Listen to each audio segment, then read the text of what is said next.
Sorry, वो थोड़ी सी problem आ गई थी वीडियो में, सॉरी। फिर से कंटिन्यू कर रहे हैं। तो सीन ऑफ क्राइम क्या होगा? सीन ऑफ क्राइम किसको कहते हैं? सीन ऑफ क्राइम किसे कहते हैं? ये भी एक बड़ा ही ज़बरदस्त क्वेश्चन है। अगर हम एक डेफिनेशन देना चाहें कि सीन ऑफ क्राइम क्या होगी, किसे कहते हैं सीन ऑफ क्राइम, तो प्रॉपर वर्ड्स अगर हमें इंसर्ट करना हो तो करके बताएं। आप सोचें एक बार, सीन ऑफ क्राइम का डेफिनेशन क्या हो सकता है? सीन ऑफ क्राइम क्या होगा? अ प्लेस और स्पॉट और a site where the crime has been committed और the incident has been occurred. हमेशा क्राइम नहीं होता है, एक्सीडेंट भी होता है, हम उसकी भी जांच करते हैं, ठीक है। हो ज़रूरी नहीं कि क्राइम ही हो, एक्सीडेंट हो उसकी भी फॉरेंसिक जांच होगी। कि फिसल के गिर जाता है, कोई ज़रूरी नहीं है कि हर बार चाकू मार के ही मरता है इंसान घर में, कई बार फिसल के गिर जाता है, मोस्टली फिसल के गिरता है, चाकू से बहुत कम मरता है। बट टीवियों में फिसल के नहीं मर रहा आजकल, ज़्यादातर चाकू से मर रहा है, तो हमको वो सोचने की ज़रूरत नहीं है। तो सीन ऑफ क्राइम क्या होगा? प्लेस। तो ये हम अब क्वी बोनो में उतर चुके हैं। क्वी बोनो मतलब हम अब इन्वेस्टिगेशन कर रहे हैं, ठीक है। आप और मैं मिलके अब इन्वेस्टिगेशन कर रहे हैं। तो सबसे पहले हम किस पे पहुँचे हैं? सीन ऑफ क्राइम पे पहुँचे हैं। सीन ऑफ क्राइम क्या है? वो स्पॉट या वो साइट जहाँ पे क्राइम कमिट हुआ है या इंसिडेंट अकर हुआ है, ठीक है। दोनों में से कुछ भी, वो पूरा एंटायर सराउंडिंग जहाँ पे पट्टी लगा देते हैं ना मूवीज़ में कि ये यहाँ से आगे कोई जाएगा नहीं, पुलिस वाले ही जाएंगे, डिटेक्टिव्स ही जाएंगे, वो पूरी the entire territory of surroundings, उस पूरी टेरिटरी को कहा जाएगा सीन ऑफ क्राइम। स्पॉट या साइट जहाँ पे क्राइम हुआ है, समझने के लिए जरूरी काफ़ी है, ठीक है। अब हम इस टाइम क्या करेंगे? वहाँ पे जाके हम क्या क्या चीज़ आइडेंटिफाई करेंगे सीन ऑफ क्राइम पे जाके? हम सबसे पहले, अगर कोई डेड बॉडी है यहाँ पे, वहाँ पे कोई मर्डर या उससे मर्डर हुआ है या कोई एक्सीडेंट हुआ है जिससे वहाँ पे कोई डेड बॉडी है, तो हम सबसे पहले करेंगे वहाँ पे आइडेंटिफिकेशन ऑफ डेड बॉडी। इसे कहते हैं, एक वर्ड है, इसमें लैटिन वर्ड्स की काफ़ी वैल्यू है।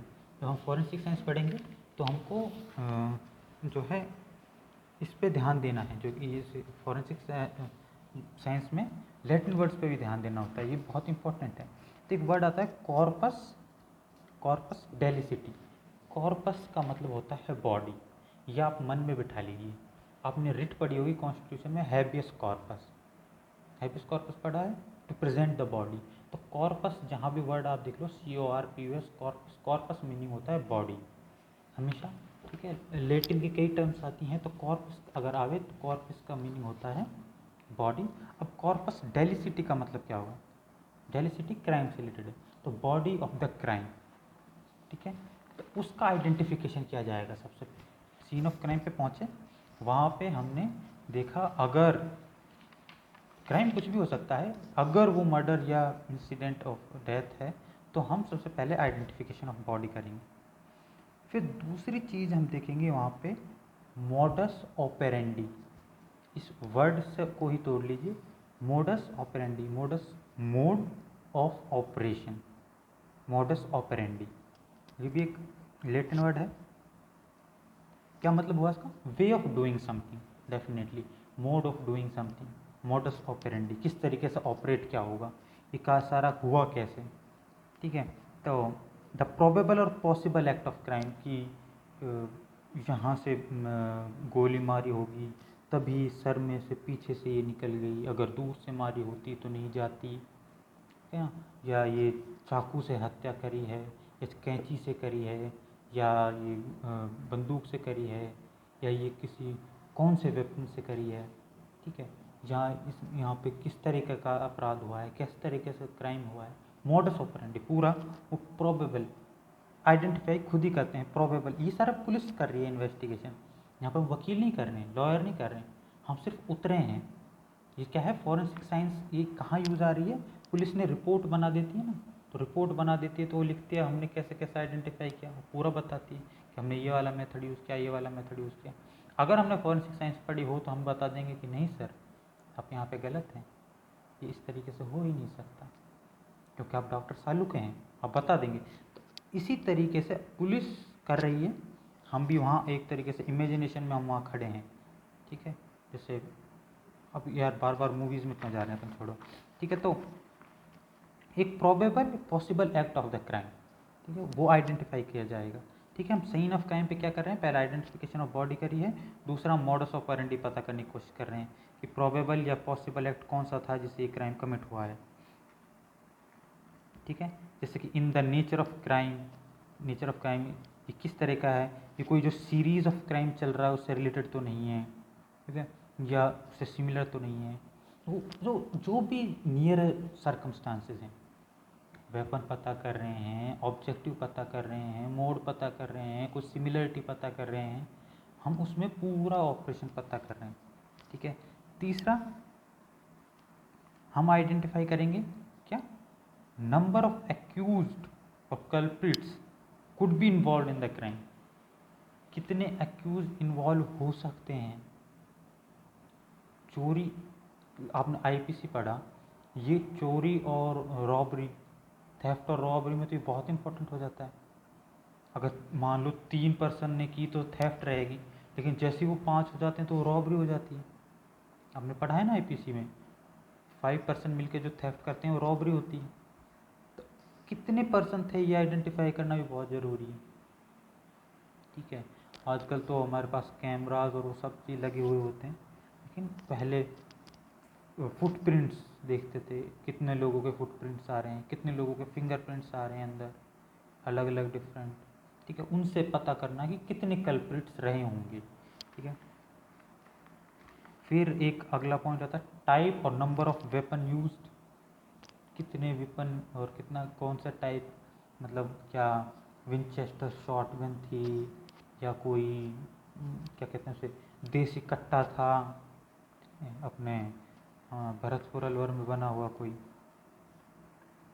या कोई और ही वेपन था, ठीक है। आजकल तो तरह तरह के वेपन्स आ रहे हैं। फिर अगला एंट्रेंस एंड एग्जिट, क्रिमिनल कहाँ से घुसा और वो कहाँ से निकला, कि चोरी में काम आते हैं ये, क्या कहते हैं, जैसे थेफ्ट या रॉबरी या डकैती, इनमें ज़्यादा ये यूज़ होता है, ठीक है। उनमें ही इसकी ज़्यादा इफेक्ट होता है कि वो कहाँ से घुसा होगा, कौन सी खिड़की तोड़ के घुसा है, कहाँ से निकला है, ठीक है ना। हाउस ब्रेकिंग है ना, ब्रेकिंग एट नाइट, वो जब सब आप आईपीसी के अपने पूरे सेक्शंस अगर आप रिवाइंड करो तो जो जो जो जो क्राइम अगेंस्ट प्रॉपर्टी के जितने भी मैटर्स होते हैं उनमें ये बहुत काम आता है, सब में ही काम आता है ना। वो उसके बाद मोड ऑफ ट्रांसपोर्ट क्या रहा था उनका, कार से आए थे, बाइक से आए थे, स्कूटर से आए थे, कहाँ गए, कैसे गए, ये सब चीज़ें ये सीन ऑफ क्राइम पे है ना। ये सारा काम सीन ऑफ क्राइम पे ही हो रहा है, उससे बाहर नहीं है। वो सीन ऑफ क्राइम पे किस चीज़ से आ रहे हैं, कैसे सीन ऑफ क्राइम में घुस रहे हैं, क्या वहाँ पे वेपन यूज़ कर रहे हैं, ठीक है, क्या वहाँ पे कुछ भी, क्या उनका मोड ऑफ ऑपरेशन है, वहाँ पे आइडेंटिफिकेशन करेंगे बॉडी का, सब चीज़ उसी सीन ऑफ क्राइम पे हो रहा है, सब सीन ऑफ क्राइम से ही रिलेटेड है। उसके बाहर, सीन ऑफ क्राइम के बाहर हम जा ही नहीं रहे, ठीक है।